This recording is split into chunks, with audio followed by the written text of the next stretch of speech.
친구들 안녕 반갑습니다. 자 오늘은 41강 새로운 학문의 경향이라고 하는 제목으로 수업을 진행을 해보도록 하겠습니다. 오늘 수업의 핵심 키워드는 실학이 되겠습니다. 자 오늘 배운 내용은 지난 시간에는 우리가 조선 후의 모습이 조금 혼란스러운 것들을 공부를 했잖아요. 그래서 여러분들이 생각할 수 있어요. 아 선생님 뭐예요? 조선은 뭐 이렇게 뭐 혼란스럽고 바보 같은 나라예요. 조선 사람들은 아무것도 안 했나요? 뭐 이렇게 생각할 수 있을 것 같아요. 근데 그게 아닙니다, 사실. 조선에서도 나름대로 여러 가지 새로운 생각들, 그런 것들이 무럭무럭 잘하고 있었어요. 그래서 오늘은 그런 내용들에 대해서 공부를 해보도록 하겠습니다. 자, 그래서 오늘 핵심 키워드인 실학이라 하면 무엇이냐? 눈치챌 수도 있어요. 자, 성리학을 바탕으로 하되, 기존의 조선은 성리학이 바탕인 나라였죠. 성리학을 바탕으로 하되, 이 성리학이 너무나 이론 중심인 거예요. 그래서 이론 중심의 성리학을 넘어서 현실 문제에 적극적인 관심을 기울이는 새로운 학풍이다. 그래서 우리가 실학 이렇게 얘기를 할 수 있을 것 같아요. 아무래도 성리학이라고 하는 것은 우주의 원리와 인간의 심성을 탐구하는 학문이잖아요. 그러니까 상당히 이론 중심적인데 그런 기존의 성리학을 살짝 업그레이드 한다고 해야 될까요? 그래서 현실적인 조선의 현실 문제에 관심을 가졌던 새로운 그런 학문 스타일이 실학이다. 이렇게 교과서에서는 정리를 하고 있습니다. 자, 실학. 그럼 어떤 현실 문제에 관심을 가졌냐? 역시 조선이 처한 어떤 문제점이겠죠. 이 조선이 처한 문제를 어떻게 해결할 수 있을 것인가 이런 부분들에 관심을 가졌던 것이 실학인데 그럼 어떤 방식으로 조선의 문제, 현실 문제를 해결할 수 있을까? 크게 두 가지로 나뉩니다. 첫째는 농업 중심으로 개혁을 해야 된다라고 주장하는 농업 중심의 개혁론으로 정리할 수 있을 거고요. 또 하나는 상공업 중심의 개혁론 이렇게 정리를 할 수 있을 겁니다. 조선이라고 하는 나라의 기본이 되는 산업이 뭐예요? 농업입니다. 조선의 대부분의 사람들은 농민이에요. 때문에 농민들을 중심으로 개혁을 해야 된다. 아, 농업도 중요시하지만 지금 조선에서는 상공업이 너무 발전하지 않았다. 그래서 상공업을 더더욱 발전시켜서 우리가 해결을 해야 된다라고 생각했던 건 상공업 중심의 경우 이렇게 크게 두 가지 정도로 여러분이 정리할 수 있을 것 같습니다. 농업 먼저 들어가 볼게요. 자, 조선 후기 농촌의 문제점은 어떤 문제점이 있었느냐? 일부 사람들은 많은 돈을 끌어모아가지고 대토지를 소유하게 됩니다. 하지만 또 어떤 일부 사람들이 넓은 토지를 소유하면 소유할수록 많은 농민들은 자신의 토지를 잃어나가는 거예요. 그 사람들에게 땅을 파는 겁니다. 농민이 농사를 지어요. 근데 농사가 잘 안 됐어요. 만약에 망했어요. 그러면은 이 농민이 살려면 할 수 있는 방법이 뭐가 있을까요? 자기가 가진 것들을 팔아야 될 겁니다. 처음에는 자기 집에 있는 뭐 물건도 팔 거고요. 그런 식으로 조금 팔아 나가다가 결국에 뭐까지 하게 되냐? 자기가 가지고 있는 토지도 만약에 팔게 되는 상황이 발생을 하게 됩니다. 그러니까 토지를 팔았어요. 돈을 받았어요. 쌀을 받았어요. 그럼 올해 뭐 내년까지도 먹고 살 수 있을지도 몰라요. 그런데 그 다음에는 토지가 없는 농민들은 결국에 어떻게 될까요? 다른 땅 많은 그런 농민이나 아니면은 양반들의 땅을 빌려서 농사를 짓게 되거나 아니면은 뭐 아예 거지가 돼버리거나 뭐 그런 상황에 처할 수밖에 없는 거겠죠. 그래서 조선 후기의 농촌은 일부는 대토지를 소유하지만 또 그만큼 많은 농민들이 자신의 토지를 잃고 몰락하는 결국에 농민이 가난한 상황이 결국에 조선 후기 농촌의 가장 큰 문제점이다. 이렇게 생각해 주시면 좋겠습니다. 자, 그래서 농업 중심의 경론을 주장한 대표적인 학자 3명이 있어요. 유형원, 이익, 정약용이라고 하는 학자가 있는데 이러한 사람들은 토지 제도를 어떻게 바꾸어서 농민들이 조금 더 잘 살 수 있게 할 수 있을까라고 하는 부분들을 고민했던 사람들이다. 이렇게 생각해 주시면 좋겠습니다. 농민들이 직접 토지를 소유하고 어떻게 농사를 지을 수 있을까? 그로 인해서 농민이 망하지 않고 어떻게 잘 살아갈 수 있을까를 고민했던 사람들입니다. 자, 먼저 유형원 되겠습니다. 자, 유형원이 주장한 논리, 이론은 균전론이라고 하는 이론이에요. 여러분 이름에서부터 눈치챈 친구들이 있을지 몰라요. 균전론은 백성들에게 토지를 균등하게 나누어 주자. 그래서 백성들이 몰락하지 않고 저마다 토지를 일정 부분 갖고 잘 농사를 지어서 살 수 있게 하자라고 주장했던 게 유형원입니다. 물론 유형원 이 사람 성리학자이기 때문에 기본적인 성리학 마인드를 버리지는 못했어요. 그래서 예를 들어서 나누어 주되 균등하게 나눠 주되 신분에 따라서 균등하게 하자. 양반은 조금 많이 주고 농민은 조금 적게 주고 농민들끼리는 똑같이 양반들끼리 조금씩 똑같이 이런 식으로 나눴던 게 균전론입니다. 뭐 이론적으로는 사실 농민들이 다 토지를 나눠 가지면 나라에 토지가 많으니까요. 백성들이 굶어 죽을 일도 없고 서로 다 사이좋게 자기가 먹을 거 자기가 농사 지어가지고 좀 남는 것들은 팔고 그렇게 살면 참 좋을 것 같은 생각이 듭니다. 그런데 여러분도 눈치챘겠죠. 예, 균전론의 가장 큰 문제점이 뭘 것 같아요? 맞아요. 토지를 나눠주려면은 기존에 토지가 많은 사람들 거를 뺏어가지고 나눠줘야겠죠. 이미 토지를 누군가 다 갖고 있으니까. 그러니까 현실적으로 사실 이루어지기 어려운 이론인 거예요. 그렇죠? 그래서 균전론의 그런 한계점 있었습니다. 실제로 실행되지는 못하는 정책이다. 이렇게 생각해 주면 좋을 것 같아요. 자, 그러면은 조금 더 실현 가능성을 높일 수 있는 방법은 뭐가 있을까? 고민했던 사람이었던 것 같아요. 자, 이익이라고 하는 사람 등장합니다. 이익의 이론은 한전론이에요. 자, 한전론은 제한하는 거예요. 밭을 제한하는 겁니다. 자, 토지 매매에 제한을 두자라고 주장했던 겁니다. 자, 무슨 말이냐? 지금 남의 땅을 뺏어가지고 막 나눠주는 거는 불가능해요. 그러니까 그럼 현실적으로 농민들이 안 망하게 하는 방법이 뭐가 있을까? 사람들 사이에 뭐 토지 매매를 완전 금지시키는 것도 불가능할 거고, 그러다 보니까 이 생각한 건 이런 거였어요. 만약에 토지가 일정 정도 있다고 쳐요. 예를 들어서 이 토지의 넓이를 뭐 400이라고 칩시다. 이 정도의 토지를 갖고 있는 농민이 있다고 쳐요. 그런데 한 농민이 1년을 살아가는데 한 가족이 살아가는데 필요한 토지가 100 정도라고 쳐요. 그러면은 이 100평은 토지를 팔 수 없게 영원히 일하는 밭이다. 그래서 영업전이라고 하는 특수한 밭으로 지정해서 매매를 금지시키는 거예요. 나머지 땅은 매매할 수 있습니다. 만약에 내가 팔고 싶어? 그럼 이 땅 팔아도 돼요. 단 이만큼은 절대 팔지 못하게 하자.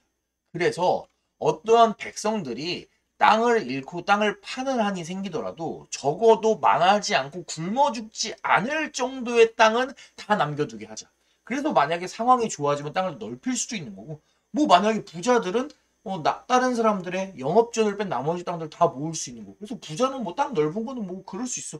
근데 가난한 사람들도 적어도 요만큼은 잃어버리지 않고 몰락하지 않고 굶어 죽지 않게 토지의 매매를 제한하자라고 했던 것이 이익의 한전론입니다. 아까보다는 조금 현실성이 있는 것 같기는 해요. 예, 그죠? 물론 나중에 배우겠지만 신학자들의 이론이 정말 현실적으로 딱 이렇게 반영되지는 못했습니다. 자, 이익 넘어가도록 하겠습니다. 자, 다음 정약용. 지난 시간에 애전량으로 봤던 학자죠. 자, 정약용은 뭘 주장하냐? 여전론이라고 하는 것을 주장을 합니다. 자, 여전론은 마을 여자예요.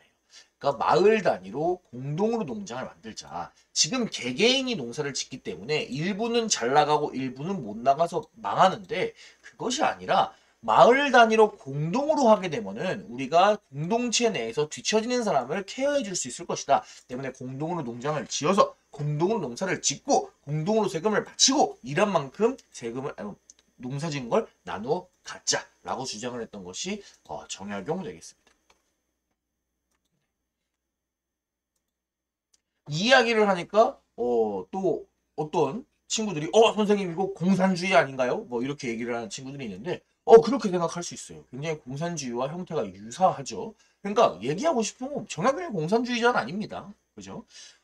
그런 사상이 있는지도 몰랐어요, 정약용은. 그런데도 불구하고 이런 이야기들이 나온다라고 하는 건 뭐예요? 실학자들이 당시 조선의 상황에 맞추어서 나름대로 자기들이 어떻게 하면 이걸 해결할 수 있을까 하는 현실 문제에 대한 고민을 했다라고 하는 지점이에요. 그런 부분들에 여러분이 집중을 해야 되는 겁니다. 자, 정약용이라고 하는 사람 되게 아이디어가 뛰어난 사람인 것 같아요. 한번 정약용의 다른 글 한번 읽어볼게요. 읽기 자료로 선생님이 정약용의 탕론이라고 하는 글을 가져와 봤습니다. 자, 천자란 어떻게 있게 된 것인가? 천자는 하늘의 아들, 즉 황제를 얘기하는 거죠. 하늘에서 떨어져 천자가 된 것인가? 땅에서 솟아나 천자가 된 것인가? 다섯 집이 하나의 이웃이 되고 다섯 이웃이 모여서 하나의 마을이 된다. 마을이 모이면 고을이 되고 고을이 모이면 나라가 된다. 여러 고을의 우두머리의 추대를 받은 사람이 제후가 되고 제후의 추대를 받은 사람이 천자가 된다. 그러니까 즉 천자란 무릇 군중이 추대해서 그 자리에 오른 것이다. 군중이 추대해 천자가 된 것이라면 군중이 추대하지 아니하면 천자가 될 수 없는 것이다. 느껴지세요? 굉장히 어떻게 보면은 센세이셔널한 그런 발언 아닌가요? 자, 황제, 천자. 황제가 어떻게 된 거래요? 옛날 사람들 황제가 왜 된 거예요? 황제가 왜 되는 게 어딨어요? 그냥 황제는 황제지. 네가 왜 황제야라고 하는 의문을 갖는 것부터가 굉장히 불충한 거고 어떻게 보면 반역이잖아요. 그런데 정약용은 뭐라고 주장해요? 황제는, 천자는 어떻게 된 거예요? 각 집에서 밀고 마을에서 밀고 고을에서 밀고 결국에 제후가 밀어서 천자가 되는 거다. 즉 뭐다? 군중, 일반 백성들이 천자를 만들어준 것이다. 심지어 뭐라고 얘기해요? 백성이 추대해주지 않으면 천자가 될 수 없다. 그 느낌이 와야 되는데 느낌 와요? 여러분 세계사 시간에 배웠던 그런 거 기억나세요? 계몽사상 이런 거 기억나죠? 계몽사상에서 루소가 얘기하잖아요. 국가의 주권은 국민에게 있다. 이런 얘기 하고요. 여러분 미국에서 독립선언서 이런 거 보게 되면 뭐라 그래요? 백성들의 저항권, 민중들의 저항권 막 이런 얘기도 나오잖아요. 그런 거 상당히 유사하지 않나요? 군중이 추대의 천자가 된 것이고 추대하지 않으면 천자가 될 수 없다. 정약용이 그러면 뭐 서양의 계몽사상에 영향을 받았느냐? 정약용이 미국의 독립선언서에 영향을 받았느냐? 아닙니다. 그러니까 선생님이 얘기하고 싶은 건 뭐냐면은 우리나라에서도 이런 식으로 나름대로의 기존에 생각하지 못하던 부분들에 대해서도 슬슬 생각하려고 하는 움직임들이 벌어졌다. 나왔다. 이런 것들 여러분들이 재미있게 한번 살펴봐주면 좋을 것 같아요. 좋습니다. 다음 넘어가도록 하겠습니다. 자, 농업 봤으니까 상공업 가도록 하겠습니다. 자, 조선 후기에 조선은 사실 아직도 상공업이 발달하지 못한 나라였어요. 그래서 조선이 어떻게 하면 상공업을 발달할 수 있을까? 그런 문제를 고민을 했습니다. 상업이 발달하지 않고 유통도 열악하고 그러니까 생산도 이루어지지 않는 조선을 어떻게 해결할 수 있을까 고민했던 박지원, 박제가, 홍대용에 대해서 알아보도록 하겠습니다. 자, 이 사람들은 상공업의 발달을 꽤 했다 그랬잖아요. 그런데 이 사람들이 보기에 조선 주변에 이미 발달해서 상공업이 어마어마하게 발달한 꽤 괜찮은 모범이 될 만한 나라가 있었어요. 그게 어디였을까요? 바로 청나라입니다. 그래서 이 사람들은 뭐라고 주장하냐? 우리 청나라의 선진 학문을 받아들이자. 우리도 청나라 스타일로 한번 조선 개혁해보자. 이렇게 주장을 합니다. 자, 그래서 우리가 뭐라고 부르냐 이런 사람들을 청나라가 우리나라 북쪽에 있어요? 남쪽에 있어요? 북쪽에 있죠? 그러니까 북쪽에 있는 나라를 배우자. 그래서 우리가 상공업 중심의 경론을 주장하는 이 사람들을 다른 말로 북학파 그리고 이 사람들의 주장을 북학론이라고 부르기도 합니다. 왜 우리 예전에 병자호란 끝나고 효종 때 청나라를 정벌하자라고 하는 북벌 운동이 우리나라에서 유행했던 적이 있어요. 맞죠? 그런데 그 북벌 운동과 북학 정말 반대가 되는 그런 상황으로 이제 오게 된 거네요. 자, 박지원부터 한번 보도록 하겠습니다. 자, 박지원이라고 하는 인물은 여러분 다음 시간에 배우겠지만 중국의 사신으로 가게 됩니다. 연행사라고 하는 사신으로 가게 되는데 그래서 쭉 사신이 돼가지고 중국으로 가요. 그래서 중국의 베이징을 거쳐서 중국의 열하라고 하는 동네까지 갔다 오게 됩니다. 그리고 이 열하라고 하는 동네를 갔다 오면서 일종의 다이어리를 쓴 거예요. 그게 무슨 책이냐? 열하일기라고 하는 책을 박지원이 남겼습니다. 자, 박지원은 이 열하일기에서 뭐라고 주장을 했느냐? 우리나라는 유통이 너무나 발달하지 못했다. 수레를 적극적으로 활용을 해가지고 유통을 늘리자. 어느 나라처럼? 마치 just like 청나라처럼. 이런 얘기가 되겠습니다. 자, 한번 읽기 자료를 통해서 알아보도록 하겠습니다. 여러분이 실학 파트는 학교 시험도 그렇고요. 수능도 그렇고요. 나중에 한국사 능력검정 시험도 그렇고요. 이 사람들이 각각 쓴 글들을 항상 연결지어서 이해를 해야 합니다. 그래서 한번 다 보도록 할게요. 자, 박지원이 쓴 글입니다. 우리를 저들과 비교해 본다면 진실로 한 치의 나음도 없다. 그럼에도 단지 머리를 깎지 않고 상투를 튼 것만 가지고 스스로 천하의 제리라고 하면서 지금의 중국은 옛날의 중국이 아니다 라고 말한다. 그 산천은 비린내 노린내 천지라 욕하고 그 백성은 개나 양이라고 욕하고 어느는 오랑캐말이라고 모함하면서 훌륭한 법과 아름다운 제도마저 배척한다. 그렇다면 장차 어디를 본받겠는가? 자, 박지원이 쓴 글입니다. 무슨 말인지 하나씩 볼게요. 우리 조선 사람들이 저들은 누굴까요? 청나라 사람. 비교해 본다면 나은 게 없대요. 그런데 우리나라 사람들은 상투를 틀었다. 머리를 안 자르고 유교 스타일로 상투를 틀었다는 거예요. 왜 청나라 사람들이 어떻게 해요? 변발하죠, 헤어스타일을. 그러니까 그런 것 가지고 자기들 천하의 제일이라고 주장을 하고 지금의 중국, 청나라는 옛날의 중국, 명나라가 아니라는 거예요. 그러니까 중국 옛날에 명나라 때는 진짜 최고의 나라였지. 명나라가 성리학도 발달하고 얼마나 문명이 있고 멋있는 나라였어. 그런데 지금의 중국 청나라는 오랑캐야. 걔네 여진족이잖아. 만주족이잖아. 머리카락도 유교 스타일 안 하고 변발을 하잖아. 그 산천, 걔네 땅은 비린내나고 노린내나. 그 백성들은 개고 양이야. 걔네 말도 오랑캐 말 쓰잖아. 라고 하면 모함한다는 거예요. 하지만 실제로 청나라에는 뭐가 있다는 겁니까? 박지원이 가서 보니까 훌륭한 법과 아름다운 제도가 있어서 우리가 그것을 본받을만 하다라고 주장을 하는 겁니다. 결국에 이게 뭘 얘기하는 거예요? 무슨 학? 북학이라는 겁니다. 청나라를 배우자라고 주장을 하는 거죠. 자, 그럼 어떤 내용인지 한번 더 보도록 하겠습니다. 박지원의 열알기에 있는 내용이에요. 경상도 아이들은 새우젓을 모르고 강원도 사람들은 나무 열매를 절여서 간장을 대신한다. 평안도 사람들은 감과 감귤을 구별하지 못한다. 바닷가에서는 새우나 정어리를 밭에 거름으로 뿌리는데 이것들이 서울에 오면 한 움큼의 한 입값이니 이리 귀함의 차이가 나는 것은 무엇 때문일까? 사방 수천 리밖에 되지 않는 좁은 땅에서 백성들의 살림살이가 이토록 강한 까닭은 한마디로 말하자면 국내에 수레가 다니지 않기 때문이다. 자, 박지원이 지적한 모습들을 한번 볼게요. 경상도의 애들은 새우젓이 뭔지 모른대요. 왜 그럴까? 경상도 사람들이 바보라서 그럴까요? 아닙니다. 새우젓이 그 동네에 안 나기 때문이겠죠. 자, 강원도 사람들은 간장이 없대요. 그래서 나무 열매를 절여가지고 간을 해먹나 봐요. 강원도 사람들은 뭐 바보라서 그럽니까? 아닙니다. 간장이 그 동네에서 안 나기 때문이에요. 평안도 사람들은 더 불쌍해요. 이 사람들은 감이랑 감귤이 뭔지 모른대요. 구별을 못한다는 말. 그럼 이 사람들은 바보입니까?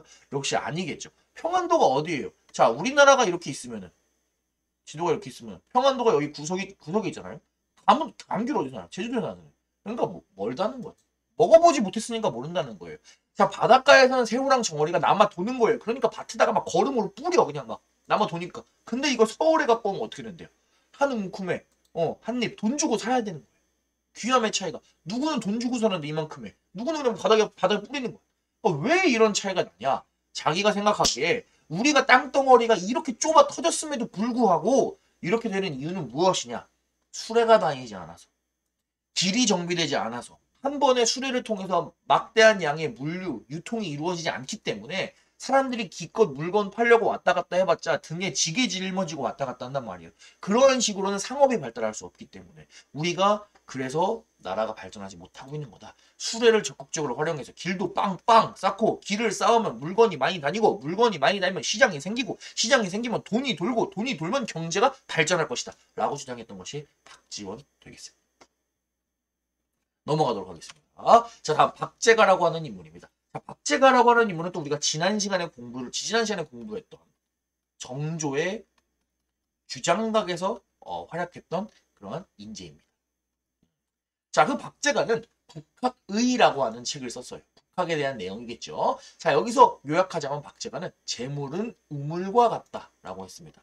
자, 우물이라고 하는 것은 가만두면 오히려 물이 없어집니다. 우물에서 물이 펑펑 샘솟게 하려면 계속해서 물을 찔러다가 써줘야 돼요. 재물도 마치 그것 같아가지고 검소하다고 아껴 쓴다고 좋은 게 아니라 일정 정도의 소비를 해야 된다라고 얘기를 했던 것이 박제가 되겠습니다. 이야기 한번 읽어보도록 하겠습니다. 박제가의 북학의. 자, 모름지기 중국은 사치로 망할 것이라 하지만 우리나라는 반드시 검소함으로 망할 것이다. 모두 재물을 사용할 기술을 알지 못해서 그런 것이다. 재물을 사용할 방법을 모르므로 재물을 만들어내지 못하고 재물을 만들어내지 못하니 백성들의 생활은 나날이 궁핍해져 간다. 모름지기 재물이란 우물에 비유할 수 있다. 퍼내면 퍼낼수록 물이 가득하지만 가만두면 말라버린다. 화려한 비단옷을 입지 않으면 나라에 비단 짜는 사람이 없고 옷감 만드는 일이 쇠퇴한다. 찌그러진 그릇을 바꾸지 않고 아껴 쓰면 그릇 만드는 기술이 사라진다. 이것도 대단한 아이디어인 것 같아요. 자, 우리 일반적으로 생각하면은 막 사치하는 거랑 검소하게 아껴 쓰는 거랑 무엇을 더 미덕으로 생각하죠? 보통은 검소하게 하는 걸 더 중요하게 생각하잖아요. 우리나라 사람들은 특히 더. 그런데 박제가가 생각하기에 이러한 생각이 오히려 조선의 발전에 해가 된다라고 하는 거예요. 왜? 재물이란 우물에 비유할 수 있대요. 그래서 조금 써줘야지 그것이 돈다라고 하는 겁니다. 자, 예를 들은 내용들을 볼게요. 화려한 비단옷. 우리가 살아가는데 반드시 필요한가요? 화려한 비단옷 필요 없죠. 대충 이런 옷 입고도 살 수 있잖아요. 그런데 내가 만약에 화려한 비단옷을 안 입는다면 어떤 일이 발생해요? 나라에서 비단 옷을 만드는 사람이 없어질 거고 비단 옷을 만드는 데 쓰는 비단을 짜는 사람이 없어질 거고 비단을 짜야 되니까 누에고치 키우는 사람이 없어질 거고 그런 것들을 파는 사람도 없어질 거고 점점 어떻게 된다는 거예요. 옷감 만드는 기술 쇠퇴할 수밖에 없다는 거예요. 자, 찌그러진 그릇 보도록 하겠습니다. 여러분 집에 그릇이 있는데 조금 찌그러졌어요. 밥 먹는데 지장 있습니까? 없죠. 아, 그래서 뭐 찌그러져도 밥만 잘 먹으면 되지. 냠냠냠냠냠 하면서 밥을 먹었다고 쳐요. 그럼 무슨 문제가 발생을 합니까? 그릇을 만드는 사람, 그 그릇을 만드는 재료를 캐는 사람, 그릇을 만드는 재료를 캐서 그릇 만드는 사람한테 갖다 주는 사람, 그런 기타 등등 온갖 연결되어 있는 산업들이 전부 다 어떻게 한다는 거예요? 쇠퇴한다는 거예요. 그러니까 어떻게 해야 된다? 너무 검소하게 하지 말고 우리나라에서 소비를 증진시키는 방법을 찾아야 된다. 상공업을 발전시켜야 된다. 라고 주장했던 것이 바로 박제가 되겠습니다. 일리가 있는 말인 것 같죠? 마지막 인물 홍대용 넘어가 보도록 하겠습니다.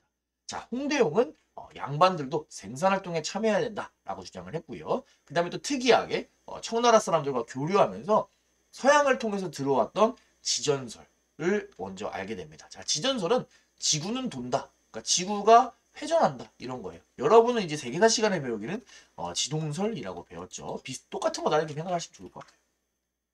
자, 근데 이 지전설이라고 하는 것이 그냥 지구가 돈다. 이걸 안다고 해서 중요한 게 아니라요. 자, 지구가 도는 게 아니라 하늘이 돈다고 생각을 해볼게요. 그러면은 결국에 뭐예요?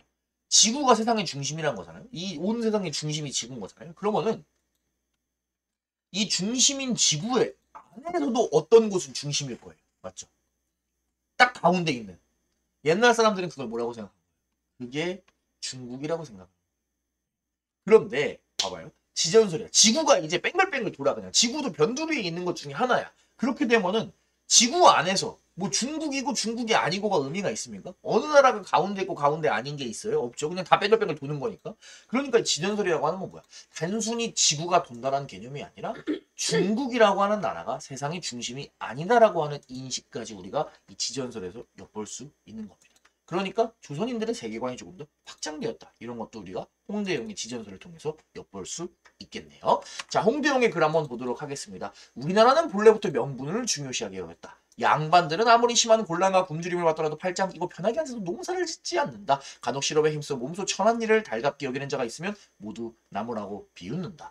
자연이 노는 백성은 많아지고 생산하는 자는 줄어든다. 백성이 어찌 가난하지 않을 수 있겠느냐. 나라가 왜 가난하냐? 생산하는 자가 없어서 그런다. 생산하는 자가 왜 없냐? 앉아서 놀고 먹는 놈들이 있더라. 누구? 양반들. 앉아서 그냥 글 공부만 평생 할 줄 알았지. 농사도 짓지 않는 그런 놈들이다. 그러니까 어떻게 된다? 양반도 생산활동에 참여시켜야 된다. 라고 주장했던 사람이 홍대용입니다. 어떻게 보면 상당히 합리적인 주장인 것 같네요. 자, 그래서 우리가 지금까지 농업 중심의 경론과 상공업 중심의 경론을 봤어요. 각자가 나름의 이론을 통해서 조선을 바꾸어 보고자 생각했던 사람들이네요. 자, 이러한 실학의 의의와 한계를 한번 좀 정리해 보도록 하겠습니다. 실학자들이 많은 의견을 냈는데 실제로 세금 제도에 약간 반영이 되기도 했었고요. 이 이후에 조선에서도 상공업을 한번 진행해 볼까 이러한 것들도 분위기가 있었어요. 하지만 사실 국가 전반, 조선의 모든 영역에 큰 영향을 주지는 못했습니다.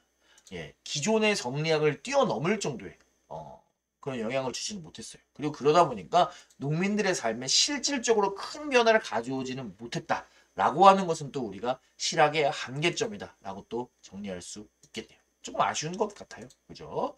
자, 오늘은 실학에 대해서 공부를 했습니다. 실학은 무엇이냐? 성리학을 베이스로 했어요. 그러나 성리학의 이론적인 부분을 뛰어넘어서 현실적인 문제에 대해서도 고민을 했다라고 한번 생각하면 좋을 것 같습니다. 그게 농업 중심과 상공업 중심으로 나눌 수 있고요. 유형원의 균전론, 이익의 한전론, 정약용의 여전론, 그다음에 박지원의 수레, 박제가의 북학의 우물이죠. 우물. 그다음에 홍대용의 지전설과 양반도 이래야 된다. 이런 것들 잘 기억해 주시기 바랍니다.